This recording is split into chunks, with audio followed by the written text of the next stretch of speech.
Ooh. Well, hello there. Hello. No, no, no, no, no, no, no, no, no, no, no, no, no, no, no, no, drag none. Whee!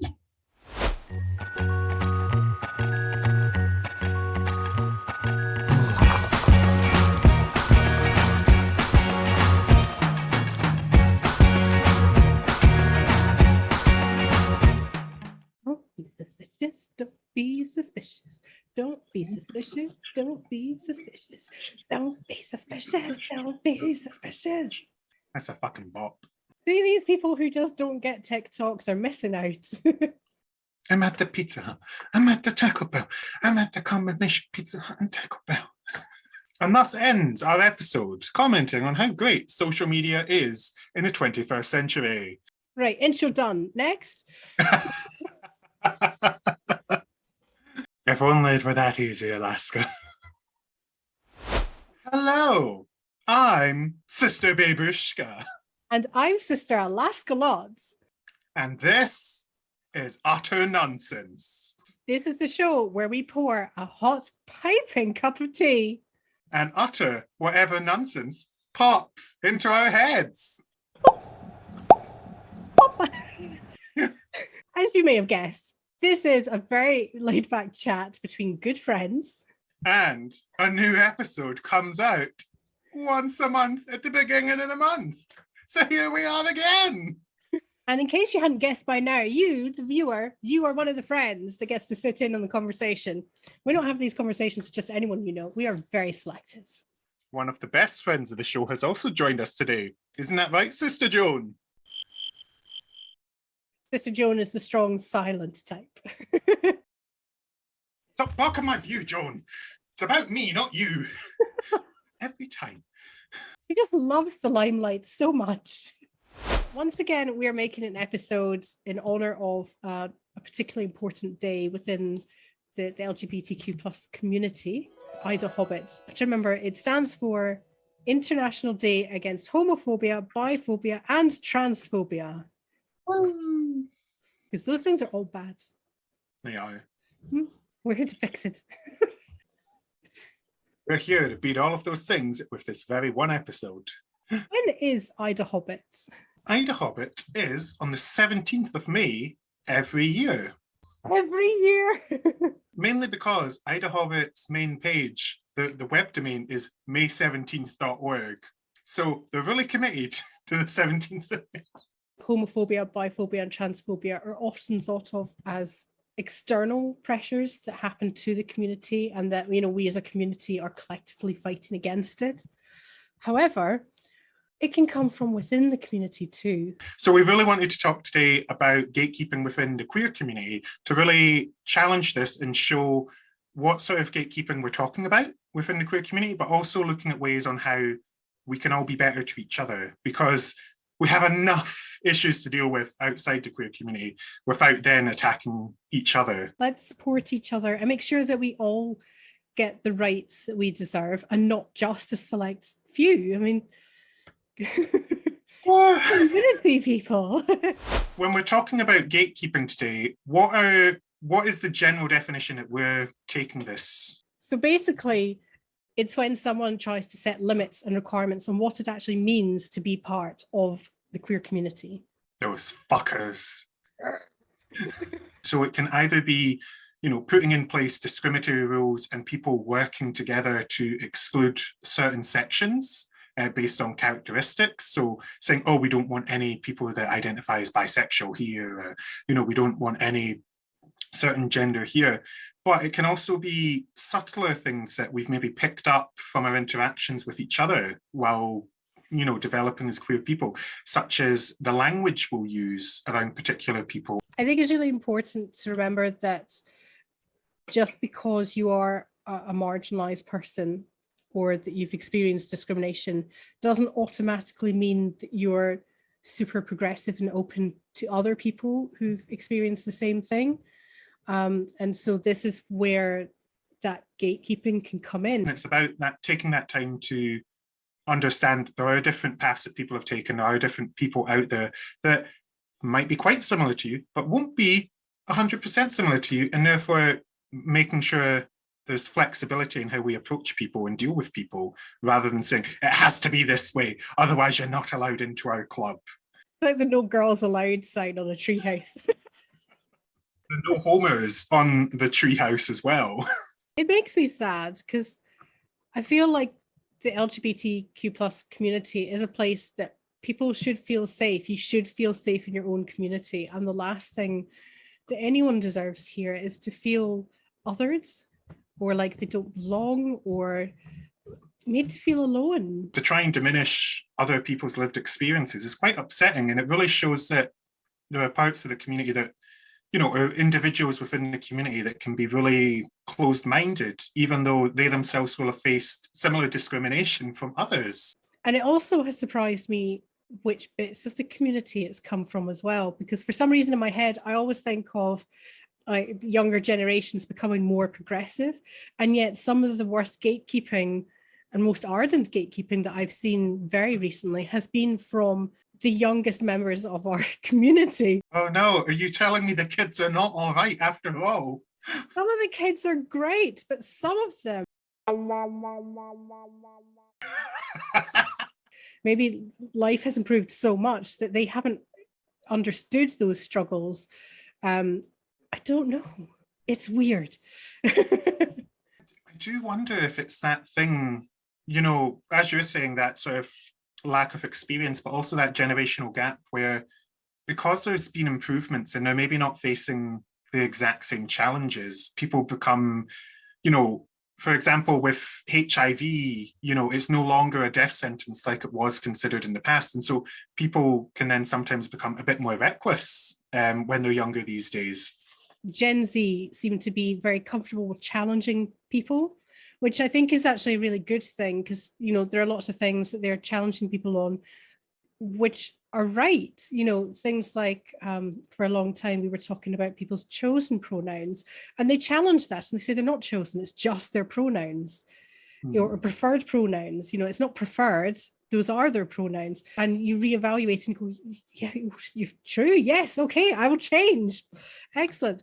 But then they continue challenging things and don't necessarily seem to have that same self-reflection. And I'm sure it's just a subset. It's definitely not all of Gen Z. And I'm sure it's not just Gen Z. There'll be other generations that have got their own things. I'm sure there'll be older generations that are still trying to wrap their head around the whole trans non-binary thing. Fucking boomers. Boomers. I do wonder if part of that maybe also be the fact that, you know, when you're young, you maybe don't do that self-reflection, because I know definitely as a younger person, as a teenager, I would always feel like, oh no, I know what's right. I know more than the adults at the table, you know. They're old, they don't understand, things are different. Maybe they'll change as they get older, as you say, with more life experience, and maybe it is just their youth. Damn whippersnappers. So I think it would be useful to chat through some different examples of gatekeeping, just to kind of explore the topic a little bit more. That sounds like a grand idea. And we can offer our thoughts and opinions, which are, of course, personal thoughts and opinions. So make of it what you will. You can keep your angry letters to yourselves. Do you know what's really interesting I found out recently is that the I in IDAHOBIT is absolutely nothing to do with intersex. Because a lot of people think that it is, but it's not. And they've explicitly said it is not. There is another page from Australia that comes up, and it does actually put intersex into their definition of it. So it's interesting that the main IDAHOBIT is also gatekeeping against intersex people, while other parts around the world that might recognise IDAHOBIT do actually do that inclusion for intersex. So I read a little bit about their response to this. I don't know if it's gatekeeping, it might be. They made it sound like the intersex community didn't necessarily want to be conflated with these other things. And so that's why they're saying that the I is not being changed to mean intersex. And their response also talked about the correct wording to use. They said a lot of people are saying intersexism, but it should be intersex phobia. And that's what the intersex community wants. So it sounded like they'd kind of gone and checked and hadn't just said no. And a community, even a party community, is not a homogenous thing. So some people might agree with that and some people not. That's very interesting then, because the Australia one actually does use the unpreferred term of intersexism. Oh no. So maybe Australia, IDAHOBIT, is actually not respecting the wishes of, however much of the intersex community had voiced that to IDAHOBIT. So that's interesting. Maybe, but also, so different terms can be acceptable or not in different places. So intersexism might be the acceptable term there and not here.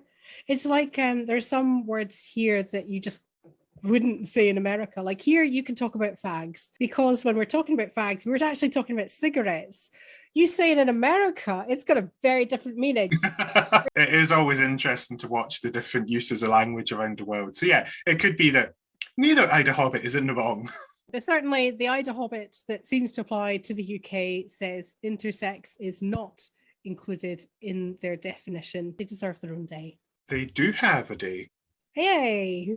October 26th, Intersex Awareness Day. And Intersex Day of Solidarity, 8th of November. Yeah, 2 days. Side tangent. I don't know if I've ever told you this joke, but I love telling it every time I can.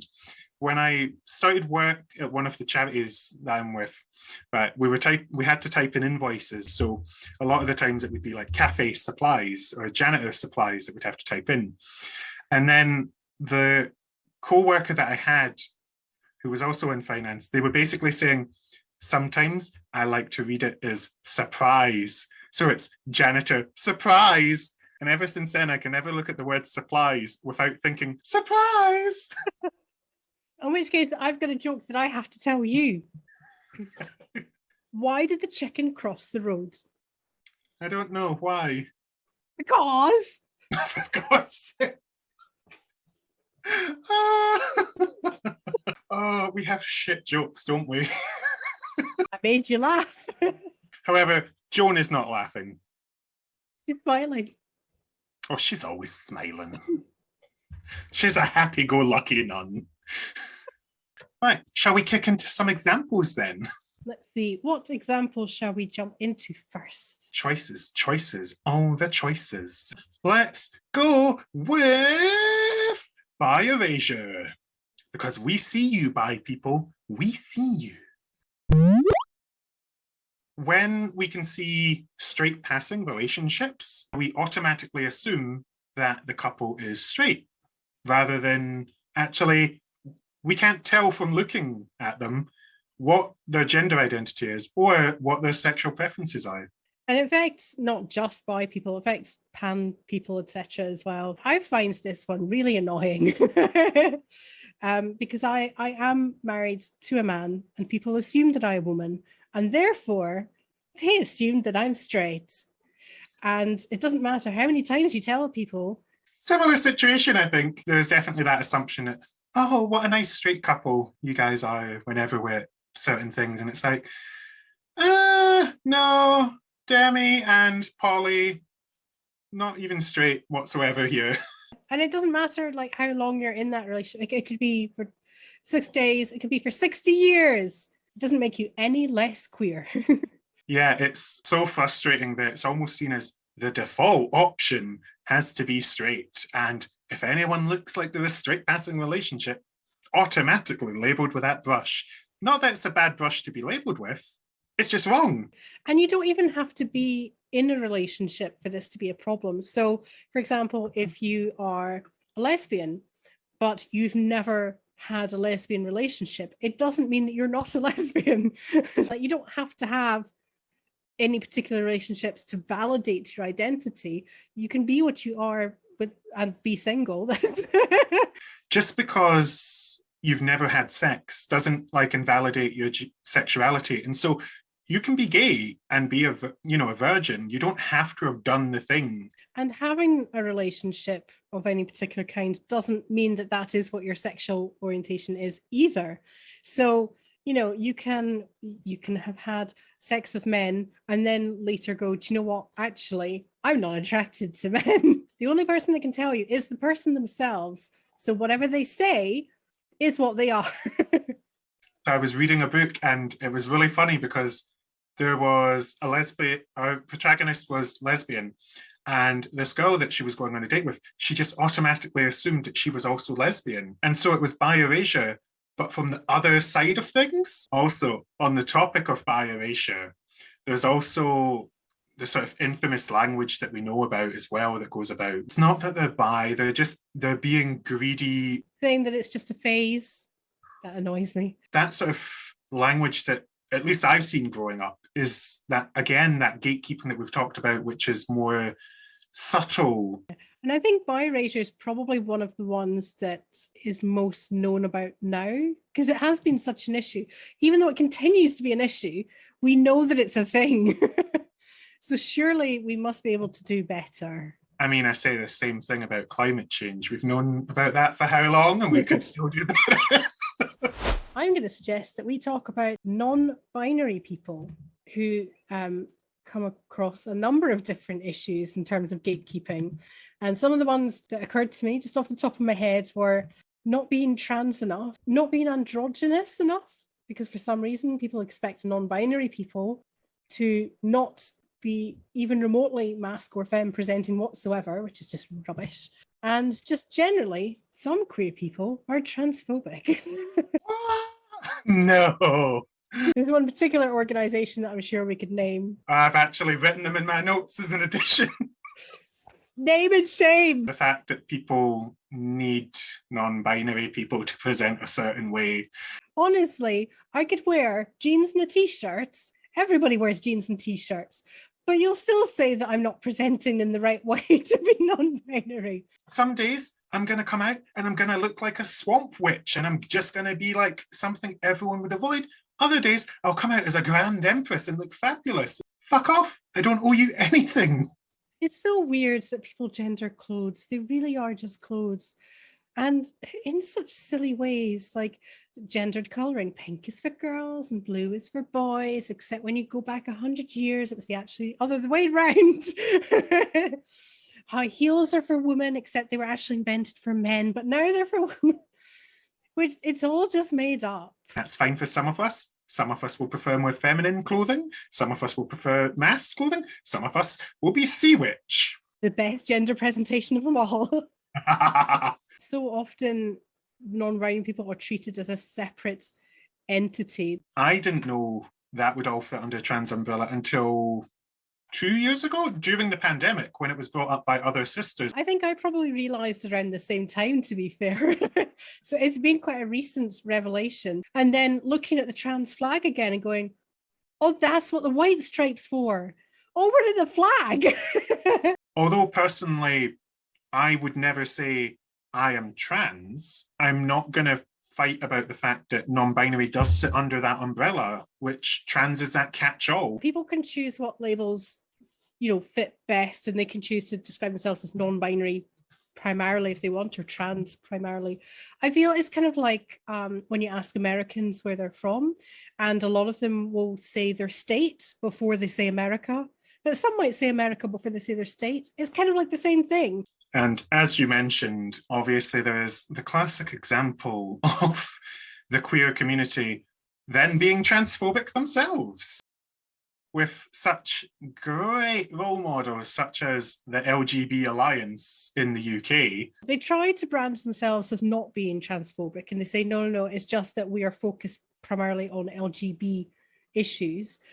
But apparently they also engage in a fair amount of bi-erasure as well. So they don't really honour it.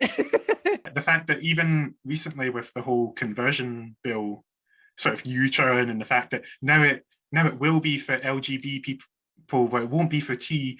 And it's like, of course, one of the few fucking organisations that were queer and supportive of this was LGB Alliance.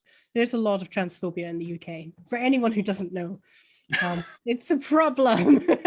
I'd like to not have the threat of conversion therapy hovering over either of us, as well as everyone else in the queer community.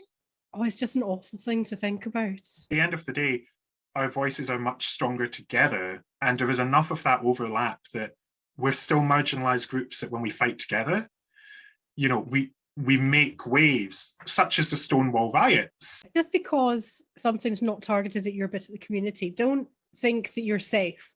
Like if they're saying conversion therapy is okay for trans people, makes you think they're not going to change their mind on the others. They already tried to repeal the whole thing and say actually no one's getting conversion therapy bans, and then they U-turned on that. They don't really want to ban it for anyone. They're coming for you next. Don't think there's any way to phrase that or add anything to that. That's I feel like that's such doom and gloom, isn't it? It's a serious message, but it's so important. Equality for one set of people, that isn't equality. That's privilege, and that's what we don't want. We want everyone to have that equal footing. Can we talk about another one? Yeah, let's. What other examples of gatekeeping can we think of? I've got one. The example of where us as sisters, when we've went to do condom ministry at times, where it's been deemed a queer men only space, and there had been quite a not super hostile atmosphere, but an unwelcoming feeling to those that weren't passing as male in their drag. Passing as male in their drag. We're literally nuns. What were they expecting?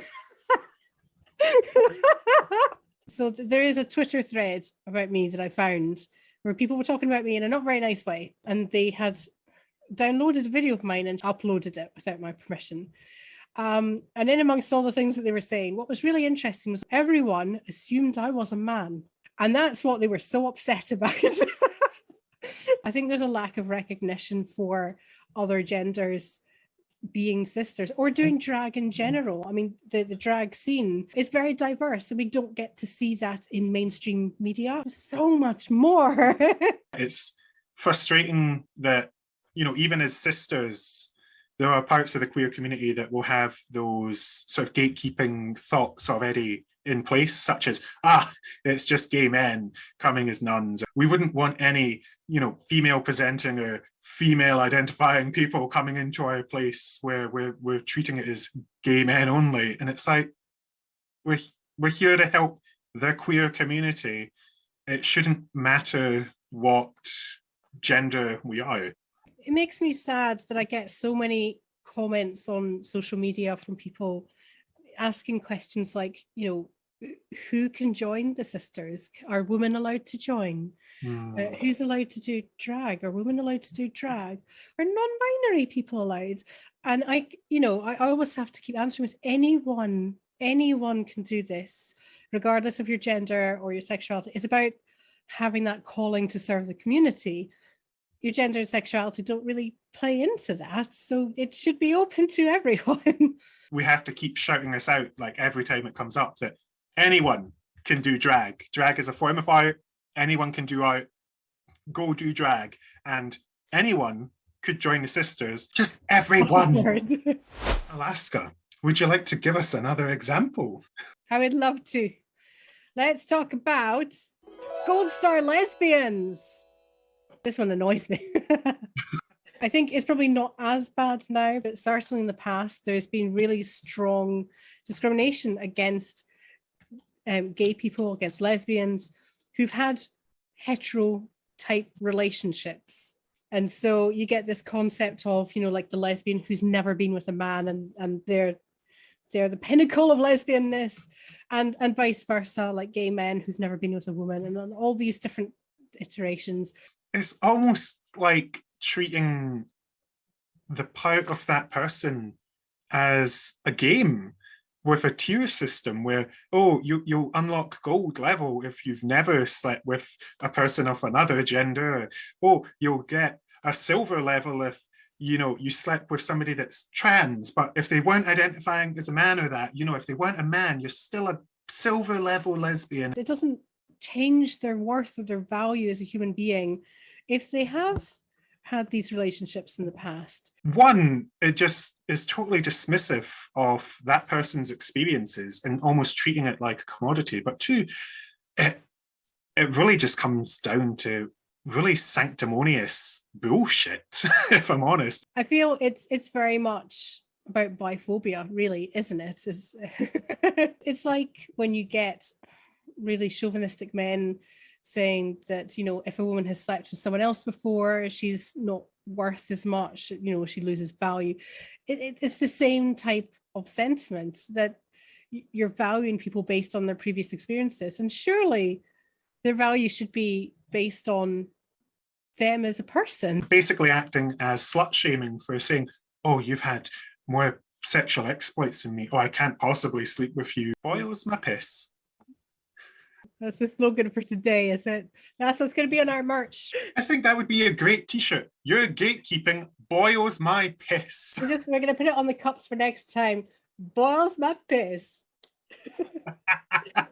What other examples of gatekeeping can you think of? Another one that I've come across, when you look on Grindr and you can see people saying, oh, no femmes. And so there's a part of, you know, the gay male experience where you're almost judged whether or not you're femme presenting, or if you can pass as masculine enough. And again, the amount of hate that you will see thrown at femme presenting men is astounding, in the fact that it's so openly put in people's bios of, if you're femme, don't talk to me. If you know, if you're not going to be manly, fuck off. But again, there is the flip side of that, where we've had a lot of femme gay men will also clap back at very masculine men, saying that, oh, they're self-hating, they're not proud to be gay, you know, they hate themselves and they want to pass society's standard. I feel like an awful lot of it comes down to toxic masculinity, one way or another,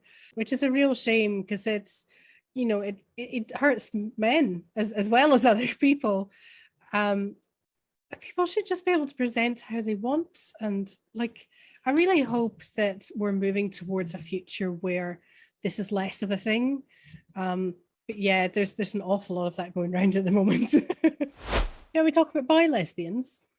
Bi-lesbians? Because people are getting very upset about bi-lesbians.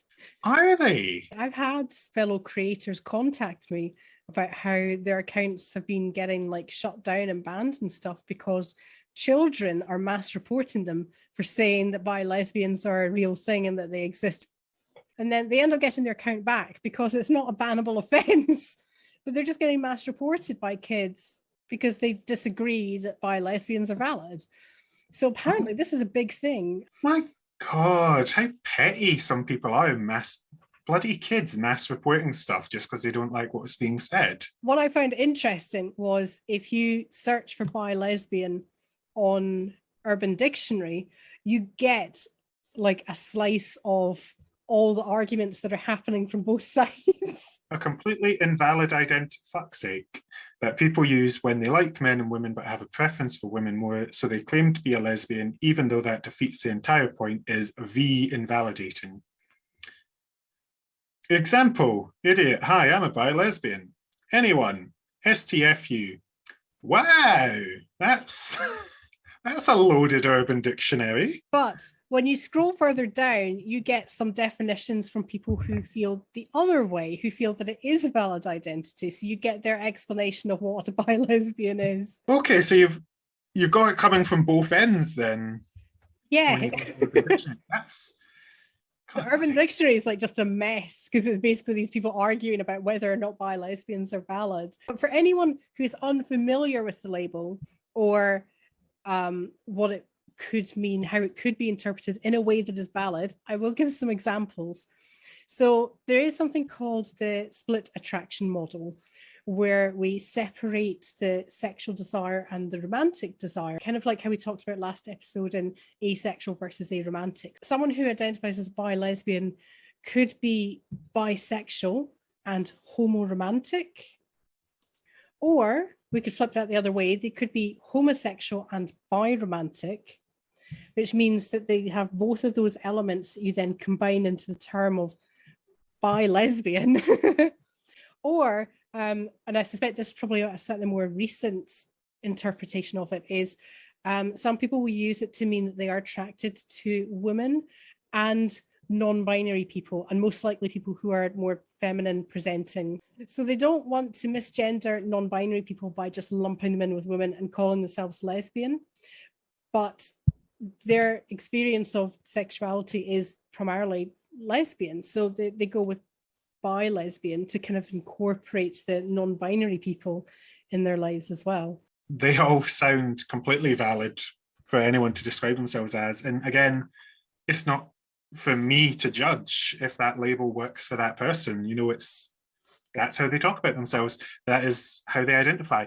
I genuinely think it must be that people just can't get their heads around the concepts. They're finding it too difficult to understand. And it feels like it pairs with how we talked about earlier of gold star lesbians, and again that ranking system that you have to apply to possible partners, and that, oh well, are they the right kind of lesbian? I'm just going to declare myself a supporter of bi lesbians, and anyone who disagrees with that, sorry, but you're not changing my mind.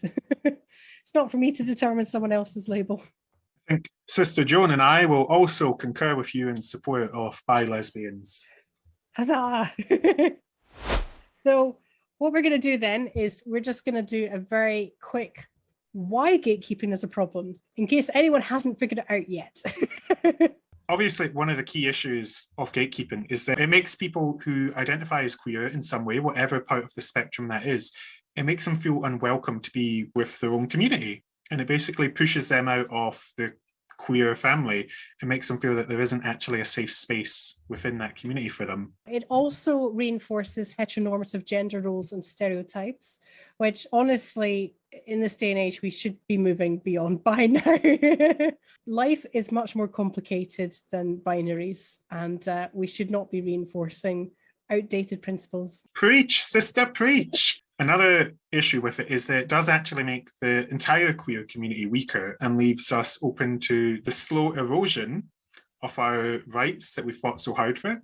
When we start infighting and picking apart who gets to be part of the queer community, we are actually signaling that we're okay with some of our siblings being attacked, and that will incentivize those that do hate the queer community to slowly pick at those rights, such as we've talked about with conversion therapy, by saying it's acceptable to ban it for LGB, but not T. We're leaving that door open for that further erosion and that slow chipping away of everything that the queer community has fought for. And when we put our voices together, we are so much louder and able to make change. Gatekeeping within our own community also furthers the oppression of marginalized people, because we're adding to that larger body of voices that are speaking out against our own community.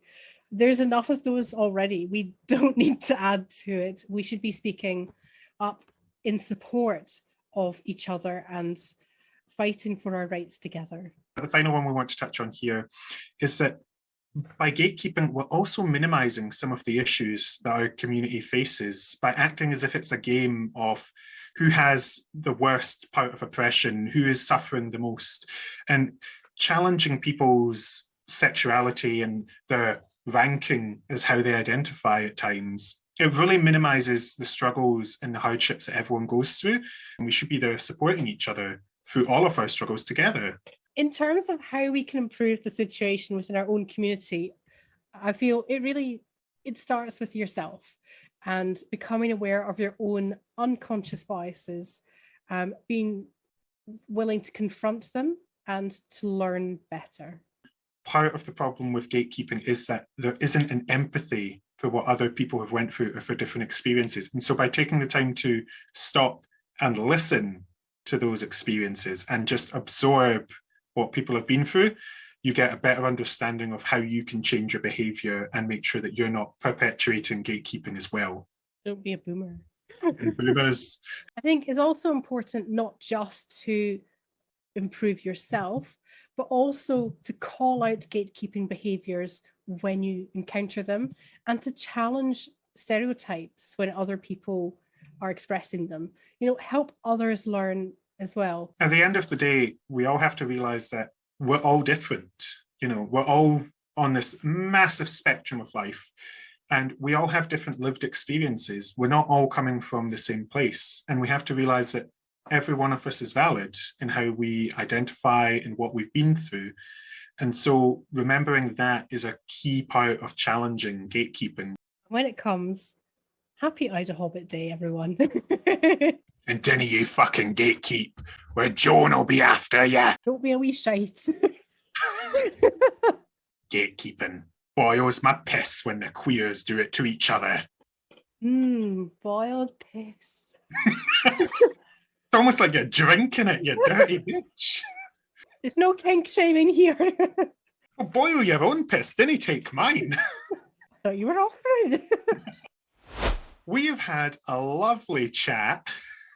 Say that every time. I know, it's a staple now. That's So always a lovely chat. sarcastic. Well, we've had a lovely chat. Fine, we've had a shit chat, and you're going to come back next time for... Next month is Pride Month. We're going to talk about Pride. It's so exciting. So yes, I think the plan is that we are going to share some Pride stories. We're not going to give too much away. Come along next time and you can find out more about all the tea we're going to spill about Pride. Woo. So, if you have enjoyed today's episode, please remember to give a thumbs up reaction. Also, follow us and ring that bell to get notified every time new episodes come out. I was expecting you to do the ding-a-ling-a-ling like you should do. I think you do the ding-a-ling. Ding-a-ling doesn't sound like me. You've done ding-a-ling before, but fine. Ding-a-ling-a-ling. This is the beginning of the split and nothing else. I'll start my own chat show with Joan. There is a schism over the ding-a-ling-a-ding-ding. You can also find Alaska on TikTok, and she's usually causing mayhem there, so watch out. Or you can come over to Babeushka's Big Queer Media Review, where we review awesome queer media. And Alaska even made an appearance on the last episode. It was all right. Come listen to the others, though. Can't get rid of me. No matter where you go, Sister Alaska's there. Like a bloody STI I can't get rid of. Oh, that was harsh. I think it's well and truly time that we said, we did the thing. We did the thing. Pretty sure we did the thing. We've been doing it for hours.